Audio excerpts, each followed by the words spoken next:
You are listening to Salty Believer Unscripted. This is Salty Believer Unscripted. I'm Josiah Walker. I'm Brian Catherman. I'm Robbie the intern. Woohoo! You know, Robbie the intern, we really ought to put you to work. You should have brought donuts today or something.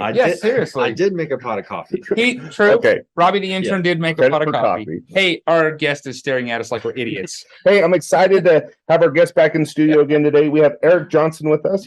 Maybe you heard our previous podcast with Eric. Eric is the author of Introducing Christianity to Mormons, a practical and comprehensive guide to what the Bible teaches. Take another swing at that. Sorry, Eric. Eric Johnson is the author of Introducing Christianity to the Mormons, a practical and comparative guide to what the Bible teaches. And he's a lot better at bigger words than I am because he's an author. So welcome, Eric, to the podcast. Hey, thanks for having me, guys.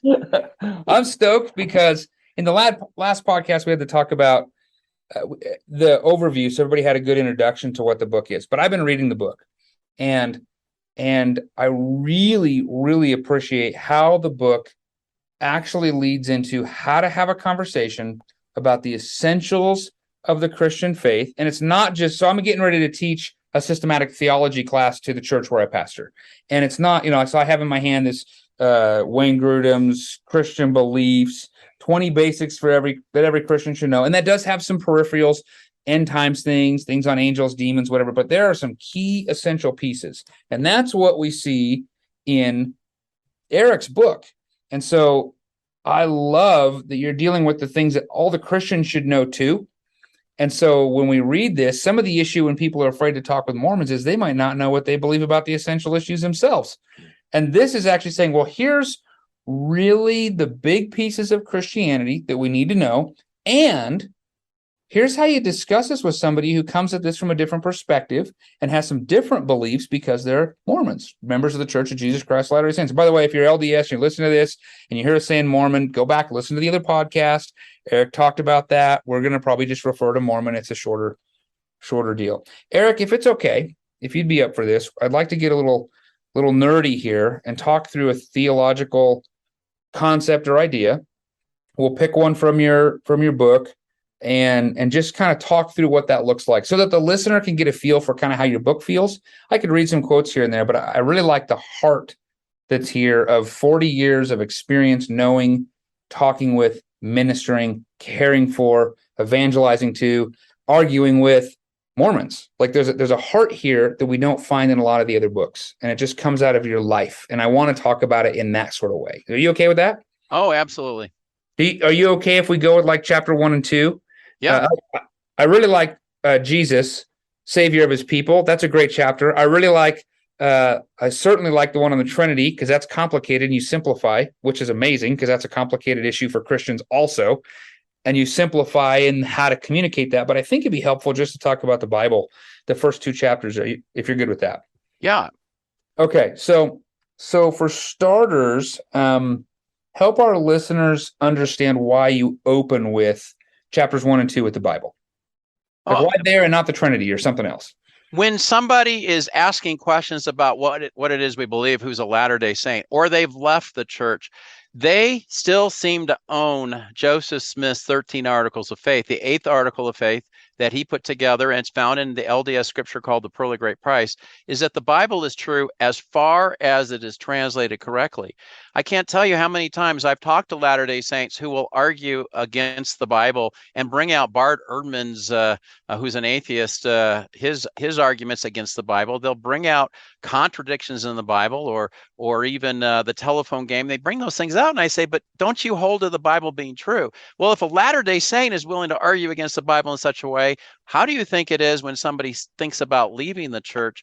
They're going to have a negative view of the Bible. So for me to be able to have a conversation with anyone, and I don't have anything to offer them except what the Bible teaches, because it is God's special revelation. So it becomes mere opinion if I say, well, here's what I think. And I start telling you what I think God is about, who Jesus is about, without being able to use the Bible. I have to win the right to use the Bible to show that it is accurate, that it is trustworthy, that it is profitable. As 2 Timothy 3:16 says, it's profitable for us to teach from and to reproof and to train in righteousness. This is what the Bible is to us. If the Bible is not true, then let's just throw it away. But if it is true, then I think we need to have a reckoning with it. So I spent 2 chapters on it more than any other topic, because I think the Christian first has to have a good grasp on why the Bible is something that we should be able to use. We should use that with authority and not back down, not let the Latter-day Saint tell us that we can't because of those excuses. And again, as I said in the last show, we got to get rid of the straw man arguments. They will bring things out that are not true. They have never had them corrected because they've been talking to their Mormon friends, but they need to be corrected on those false views to understand how important the Bible is to us. Let's cover a super nerdy one-off real quick question. So it sounds like you're an inerrantist. Is that correct? Yes. Okay, so for all the theological nerds, like, okay, I'm glad he clarified that. Everyone else is like, what does that mean? You want to tell us real quick?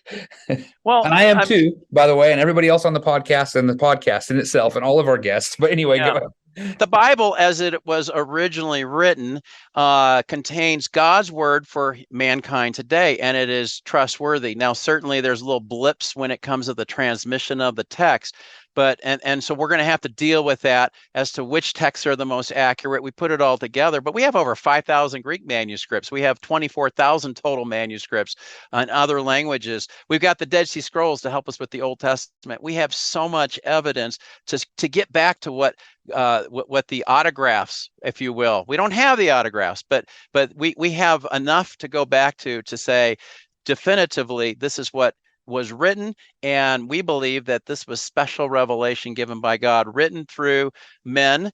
They weren't automatic writers. They wrote using their own style, but they were inspired by the Holy Spirit, and that's what makes inerrancy what it is, because we believe that God inspired these writers to write what he wants us to know. So how are we supposed to live? How are we supposed to think?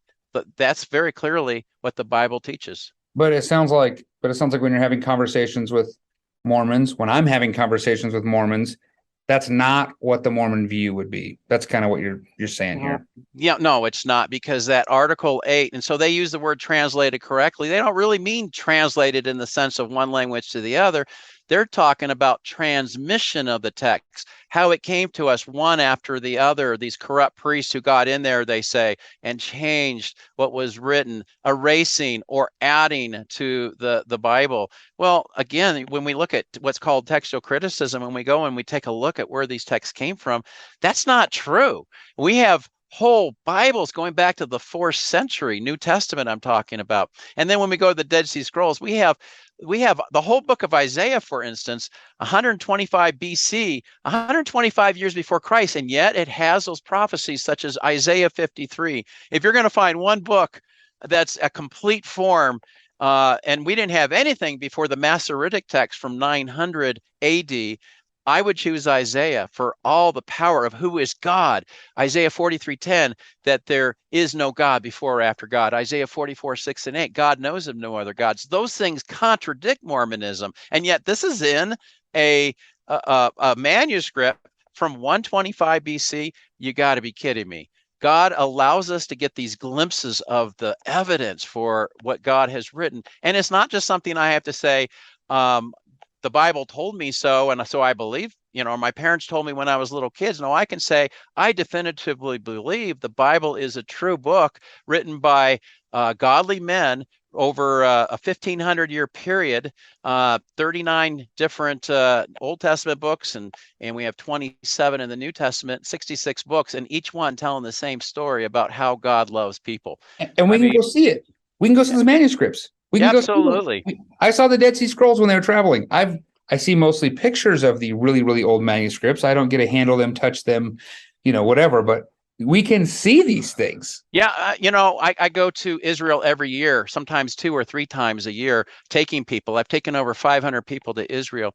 We always go to the Israel Museum where the Dead Sea Scrolls are housed in the Shrine of the Book, it's called. We can see the artifacts in the Israel Museum. But one of the special things I do is I take people up to Cave 1, where the first scrolls were discovered. It's up a hill. I have an archaeologist friend, my friend Joel Kramer, and he'll join me for 3 days whenever I take a group. And we walk up into that cave where back in 1947, a shepherd boy discovered these manuscripts. And we found all but one of the books of the Bible represented at the Dead Sea Scrolls. Again, an amazing discovery. Those are the kinds of things we find in Israel regularly. Every year they're finding something. It's like, whoa, can you believe what we just found? Another thing that seems to authenticate the Bible as being authentic in its history and in its archaeology. These are real people, real places, describing real events. I mean, how much better can you get? The Mormon doesn't have that because he doesn't even know where the Book of Mormon took place. Did it take place in North America, as Glenn Beck would say, or did it take place in Central America, as many of the BYU scholars say? They can't show you artifacts except for the Aztec and Mayan ruins. Well, those aren't Lamanites, the ancient people of the Book of Mormon. Those are Aztec and Mayans. So they have nothing to show. Whereas when we go to Israel, and I'm going to be taking people here in a few weeks to Turkey, Greece, and Italy to show all the things from the New Testament. Amazing information we have to be able to help us understand that this Bible is trustworthy to be believed, and I'm going to believe in it compared to not believing in it, because the evidence certainly seems to show that I have good reason to believe in it. I'm gonna derail us, but for all the climbers out there, do you ever take people to, I don't know the cave number, but the one you got to dangle down on the ropes? It's on the side of the cliff. You ever go to that on the tour? No, well, you're talking about Cave 4, which you there can it is. see. You can see that from the village. It's called Kirbet Qumran, where the Essenes lived. So it's a great view of that, but you have to climb through a hole down into it. It's that's an interesting cave, because that cave, there were more manuscripts found than anywhere else. That it was in fact the shepherds found it, the Bedouin shepherds found it first and raided it, but they didn't realize there was a second level. When the archaeologists got into it and they realized it, they broke open a hole, and we found literally hundreds of pieces of the Bible, actually thousands of pieces of about 500 different books. I mean, it's just crazy what they found in Cave 4. So you can see that when you go there to Israel. Nerd talk that's so fantastic about that is it just validates that what we have is still highly accurate to something that hasn't been touched for over or around 2,000 years. Yeah, absolutely. I mean, what a validation. Which is so fascinating, and I'd love to go and see it myself. But what I guess I want to know is how do I share this with my neighbor? Is there a simple way to kind of share this? I feel like if I grab my neighbor and I said, "Hey, get in the car, I'm going to go dangle you in front of a cave," he might call the cops. Or go into all the inerrancy discussion. Yeah, I mean, how do I have a conversation with my neighbor about all this history and all the facts that we have on the Bible? What's an easy way? This is seminary students having a nerd talk right now. Yeah. How do non-seminary students talk to their neighbor when they're mowing the lawn and their Mormon neighbor says, "Hey," and they get into this conversation with the Bible or whatever? How do we actually talk about this? Here's a question you can ask. Have you ever read a modern translation of the Bible? Because they read the King James. That can be very difficult. If I were to, they say, well, I've never read a modern translation. Well, you can get them online, BibleGateway.com and other places. But what if I were to give you a copy of the Bible in a modern translation? And I want you to have your King James open, but read it, and I think you might understand more. Would you be willing to read the book of John, for instance? Would you be willing to read the book of Romans or Galatians? I would love to give you a book like this, the Bible, if you would be willing to read it as a little child. That's what Micah Wilder, we mentioned him in the last show, was told by a Christian pastor. It changed his life. He read the New Testament over 20 times during his 2-year mission, and he couldn't help but become a Christian based on the teaching that he saw. I don't think a lot of Latter-day Saints have read it. So I would not get into a discussion necessarily right off the top on the Dead Sea Scrolls or the other evidence. I would just say, would you be willing to read it, especially if you're starting to question some of the things your leaders are talking about? Because you should not throw the baby out with the bathwater. Yes, you got burned if you're leaving the church or you have left the church. The religion has a way of doing that. But would you like to understand what biblical Christianity teaches? Well, we go straight to the Bible. I think that would be a great conversation starter. Would they be willing to go out to lunch with you and ask you questions about what they read in the book of John? 21 days, they could read one chapter a day and they could finish. And I think that there's going to be some great things you could talk about from a gospel such as John. Eric, with your experience with that and asking that question, have you ever had anyone say no? As far as the Bible, reading the Bible? Reading a different translation and stuff. Yeah, reading the different translation. I was shocked. I like to go evangelize outside BYU football games. I stand across the street. I like to hand out a book called The Miracle of Forgiveness. I talk about that in chapter 7 in justification. I ran out of books. I had brought about 15 of them and I ran out, and all I had left were about 15 New Testaments that I like to give out when I'm having a conversation. I decided I'm going to try this new strategy. This was just last year. Free copy of the New Testament in a modern language. I think every Latter-day Saint ought to read it. In 10 minutes, I handed out all 15. They said, yeah, I'd like to see what this is. Wow. So it's not a strategy I haven't really crafted that one yet. I actually ended up buying another box of New Testaments, but that's a way, I think maybe that would be a great way to do evangelism, offering these out on the street. The book that I hand out is a little controversial, but it gets me into great conversations. But handing out the Bible, I ended up getting in some really good conversations, even in the 10 minutes, real short. And it ended with the last guy, probably lasted about a half hour, and we talked about the Bible. So did that get you into some translation conversations, like kind of like what we were just having at all, that were maybe quite as murky, but not really. And I think, but if you get into in depth with a lot of Latter-day Saints, many of them are going to say, well, the Bible's true as far as it's translated correctly. Now you've got your opening. Say, well, what do you mean when you say translated? There you go. And then you work off of that. So I think asking them questions could get you into a conversation, but knowing this background information when they ask you these things, so that you will have an answer for everyone who asks you, to give the reason for the hope that you have, as 1 Peter 3:16 which says. Christians should be able to do. That's scriptural. That's right. I have a question, Eric. On the last podcast, we talked a little bit 30,000-foot view of your book, and I'm really excited to read it. At the time of this recording, it hasn't quite released yet, but we talked last time. But I got a copy. Brian has a copy, and he won't let it go. So sorry, go ahead. But last time we talked about how verbiage changes over time, right? Mormons are not Mormons anymore. It's the Church of Latter-day Saints. My daughter is in high school, and she's come home really frustrated over, arguments of, hey, we're the same. Is this book really theological and geared for adults, or is it something I could give my high school daughter that help her share the gospel? Hey, Eric, let me speak to this so it's coming from me and not the author. A high school student could read this book. It is not written in a complicated way. It is accessible. And so regardless of maybe what Eric's going to say about the content, it is a readable book. It is easy. It wouldn't be overwhelming for a high school student. Okay, go ahead, Eric. Sorry. Listen, Josiah, I think it's a great question you're asking, and I think Brian's absolutely correct. I taught high school students for 17 years. I taught juniors, apologetics.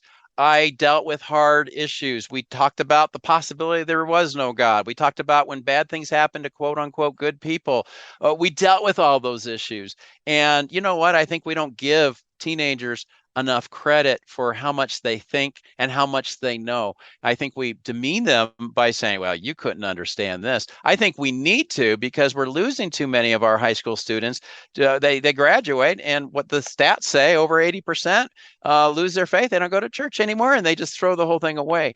I think a book like this would be perfect for somebody who's a thinker, who wants to just basically grab onto what is it that we believe as Christians. And somebody could debate me on some of the things, and that's fine, but these are essential issues. And I made it so that there were not peripheral issues that would get in the way. I'm not talking about how often we take communion or when we get baptized. Those are great in-house debates.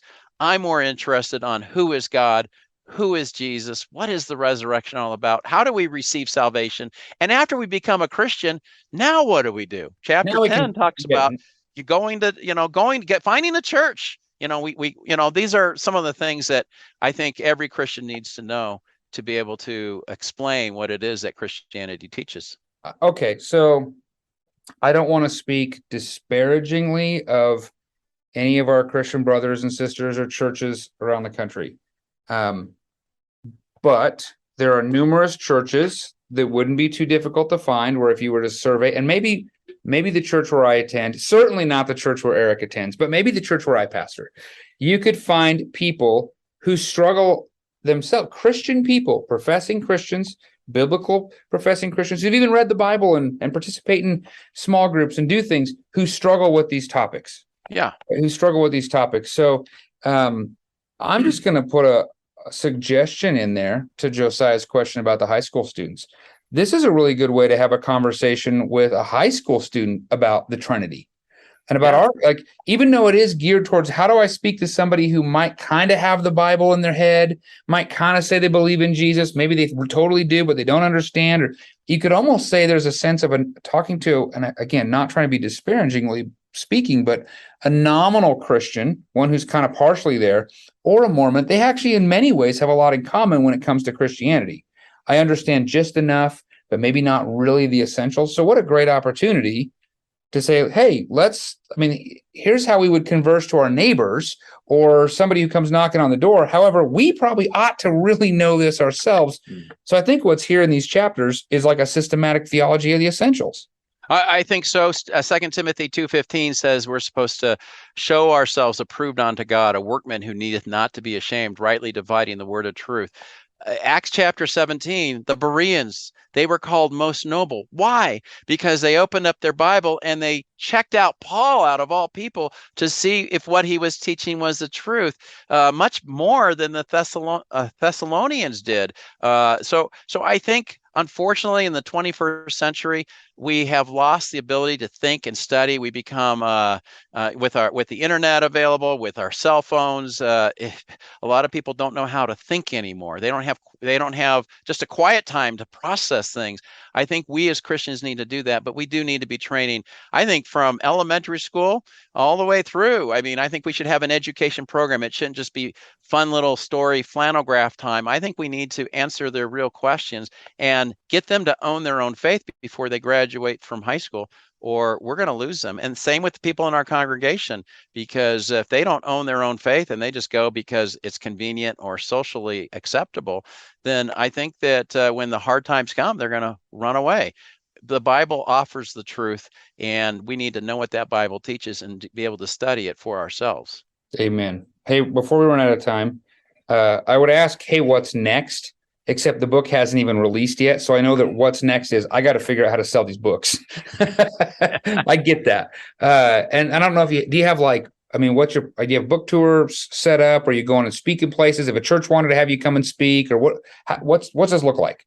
Oh, I would love to take the book. I have 5 different PowerPoints on the things from this book to be able to share with people, and I'm antsy to do that. So yeah, if anybody wants to contact me at Eric, ERIC, at MRM.org, and you would like to have us come. If you live in Utah, especially, I mean, it doesn't require overnight stays, but yeah, I want to get out and be able to share that. We'll be going to a few places this fall, and I'm hoping next year to be able to. The book comes at an odd time. It comes at the end of the year in September, and usually speaking shuts down right before Thanksgiving. So I don't have a whole lot of time to work with, but I want to get this into the hands of as many people as possible, because I want Christian ambassadors who know what they're talking about to be able to effectively share with Latter-day Saints Christianity in a way that a Latter-day Saint could understand. Well, our listeners are familiar with Jared Jenkins. He's been on a lot. He was one of the hosts for a long time. He's at another church here in Utah, and he told me that you came out, did an evangelism type training in regard to the focus of this book. He said it was absolutely excellent. He said it was fantastic. So just there's a unsolicited, I don't even have permission to share his recommendation, so I might hear from him, but there's Jared's take. I had heard there's a rumbling of, hey, this is great. that I've heard here locally. And so, but you'd be willing to travel if you needed to travel, or if Oh, someone absolutely. And now I'm going to have to pay off Jared. He's going to have to get a stipend from me somehow on that. You don't have to pay off Jared. We've done him plenty of favors. He owes us. He does. Okay. Hey, Joe, give us the nuts and bolts of the book. Yeah, so once again, it's Introducing Christianity to Mormons, a practical and comparative guide to what the Bible teaches. On Amazon right now, it's $17.99 for the paperback, $14.49 for Kindle. And if you pre-order it, this title is going to release on September 13th. So if you pre-order like I did, it'll be on your doorstep that day. So, and it's not just Amazon, it's wherever books are sold, right? You got a pretty good distribution going. Yeah, I mean, christianbooks.com. It's on barnesandnoble.com. It's available here. Are you selling it through your website or MRM? Is it available on either of those? We haven't made it available yet. We're trying to raise some support for our summer slump, and so people who give $100 to our ministry, people who know who we are, we're offering an autographed copy. Personally signed. Time out. Hold on. You said to those people, but how about to the people who listen to the podcast? How does this I would love to do Where that. do you go? How does it work? Yeah, you just go to mrm.org/donate. If you give $100 or more, we will send you a copy that week. And if I don't know when this is airing, but before September 13th, you'll get your copy before anybody else. So that's kind of the prestige, but I'll sign it too. And we're just trying to raise some support here. But we want this book to get into people's hands. And this book is not about money. All money that is made on it goes back to our ministry. I don't receive a penny back. That's how I like doing it, because that's one of the criticisms. The MRM, Mormonism Research Ministry, and there's not a lot of money in books. Let me just tell you that right now. For all the hours that I put into this over 2 years, pennies per hour perhaps, but I'm not doing it for the money, doing it because I think this resource is something that will be valuable for the church. So I'll just throw my own, thing out there. We get calls once in a while from our partner churches from the Bible Belt, churches from other places saying, hey, can you help us with this? Can we do a Zoom in with you? And I usually go, I'm probably not the guy. My wife was formerly LDS. Yes, I live in it. I've ministered full-time in it for 12 years.